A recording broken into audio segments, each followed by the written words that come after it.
बिस्मिल्लाहिर्रहमानिर्रहीम नहमदुहु व नुसल्ली अला मुहम्मद रसूलुल्लाह करीम। ये प्रॉब्लम कन्वर्जेंसी की है।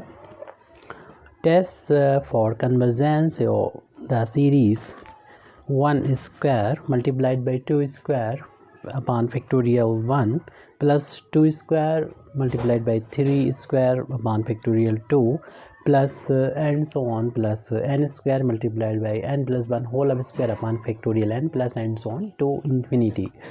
तो ये यहाँ पर एन टर्म हमको दे रखा है, जिसको हम लोग यहाँ पर मान लेते हैं इसको यू एन के इक्वल। अगर एन टर्म नहीं दे रखा होता तो हमें इस एन टर्म को फाइंड करना होता, और रीडली इसको हम एन टर्म को फाइंड कर सकते हैं, क्योंकि फर्स्ट टर्म में 1 आ रहा है, सेकंड टर्म में 2 आ रहा है फैक्टोरियल में, और एन टर्म में n आएगा, और जितना यहाँ लिखा है उतना ही ऊपर है उसका स्क्वायर है, यानी n का स्क्वायर, और इससे एक ज़्यादा फैक्टर है सेकंड वाला, यानी 1 है तो 2 है, 2 है तो 3 है, n है तो n प्लस 1 हो जाएगा।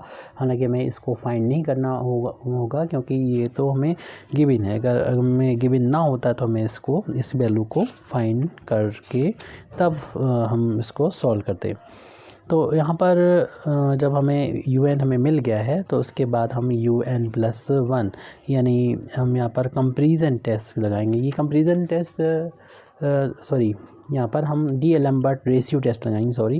तो डी-एलम्बर्ट रेशियो टेस्ट तब अप्लाई करते हैं जब यहाँ पर फैक्टर ज़्यादा होते हैं और यहाँ पर फैक्टोरियल भी हो, मतलब फैक्टर ज़्यादा हो या फिर फैक्टोरियल, यहाँ पर दोनों ही चीज़ें कह सकते हैं ज़्यादा, यानी फैक्टोरियल भी है।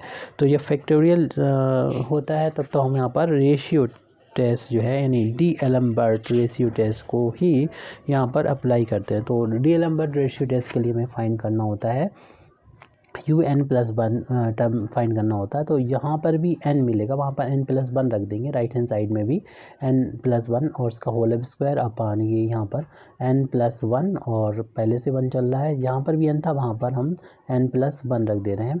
उसके बाद जैसे कि नाम है डी-एलम्बर्ट रेशियो टेस्ट, तो रेशियो यहाँ पर फाइंड कर लेते हैं un और un+1 का। उससे पहले ये n+2 कर दें, यानी 1 ये 2 हो जाएगा।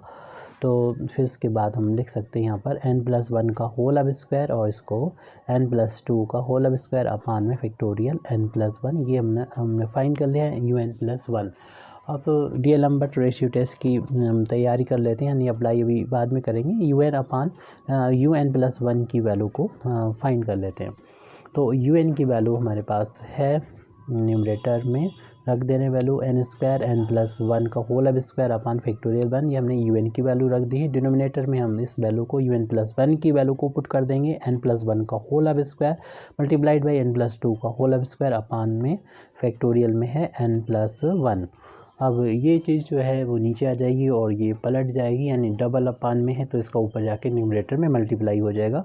इस स्टेप में तो हम ये करने वाले हैं। नेक्स्ट स्टेप में n² इंटू n+1 का होल अब square upon factorial n multiplied, ये ऊपर पहुंचेगा यानी फैक्टोरियल में n+1 अपान में बचेगा ये n+1 का होल अब स्क्वायर इंटू n+2 का होल अब स्क्वायर।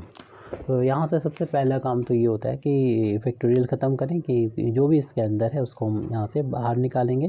देखिए n+1 का होल अब स्क्वायर ऊपर नीचे तो कैंसिल हो जाएगा। ये वैल्यू जो चल रही है वो un अपान un+1 की वैल्यू हम लोग फाइंड कर रहे हैं, ताकि आगे चल के हम डायरेक्ट यूज़ कर सकें यहाँ पर डी-एलम्बर्ट रेशियो टेस्ट। तो n² यहाँ पर लिखा हुआ है, बचा हुआ है वो लिख दिया, और अपान में फैक्टोरियल n भी है मल्टीप्लाइड बाई, यहाँ पर जैसे हमने बोला था फैक्टोरियल में से बाहर निकालेंगे n+1 को, तो इसके अंदर जो बचेगा वो फैक्टोरियल n बचेगा। इससे फ़ायदा ये होगा कि फैक्टोरियल n से फैक्टोरियल n कैंसिल हो जाएगा। अपान में n+2 जो बचा हुआ है उसको हमने नोट कर लिया, फैक्टोरियल n से फैक्टोरियल n को कैंसिल कर दिया है। अब हम जब कम्प्लीटली देख रहे हैं कि सॉल्व हो चुका है ये, अब हम इससे ज़्यादा सॉल्व नहीं कर सकते। n+1 अपान n+2 का होल ऑफ स्क्वायर, ये un अपान un+1 की वैल्यू आ चुकी है सॉल्व होने के बाद। अब इसमें हम अप्लाई कर सकते हैं डी-एलम्बर्ट रेशियो टेस्ट। तो डी-एलम्बर्ट रेशियो टेस्ट लिख देंगे अप्लाइंग डी-एलम्बर्ट रेशियो टेस्ट, या यूजुअली इसको रेशियो टेस्ट भी बोला करते हैं, रेशियो सिंपली इसे रेशियो टेस्ट भी बोलते हैं।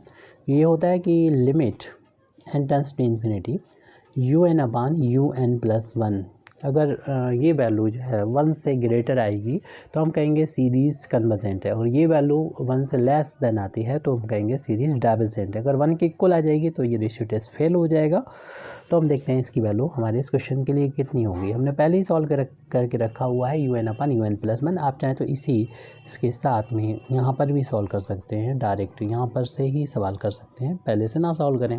तो हमने पहले सॉल्व कर रखा है, उसकी वैल्यू जो सॉल्व की हुई वैल्यू है वो यहाँ पर लिखी हुई है, इसको हम यहाँ पर नोट करेंगे, जो कि n² n+1 अपान n+2 का होल अब स्क्वायर है। आपको मालूम है जब limit n tends to infinity होती है तो सॉल्व करने का तरीका क्या होता है, न्यूमरेटर से और डिनोमिनेटर से n की जो अगर ये पॉलिनोमियल के फॉर्म में है तो फैक्टर, तो उसमें ज़्यादा से ज़्यादा n की पावर को बाहर ले लेंगे। जैसे n की इनमें 1 0 है, इसमें 1 पावर, तो n की 1 पावर यानी 1 पावर को बाहर ले लेंगे तो 1 प्लस का ये 1/n आ जाएगा। ऐसे यहाँ पर n को बाहर निकालेंगे, लेकिन जो कि होल पावर 2 है तो यहाँ 2 हो जाएगा स्क्वायर, यानी 1 प्लस का ये 2/n हो जाएगा, इसका होल अब स्क्वायर।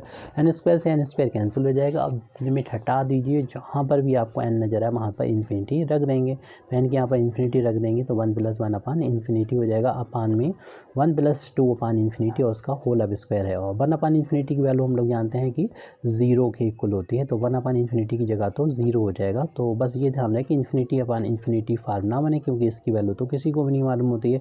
2/∞ 0 हो जाएगा, यानी अपान में इन्फिनिटी है तो 0 हो जाएगी, ये वैल्यू 1 हो जाएगी।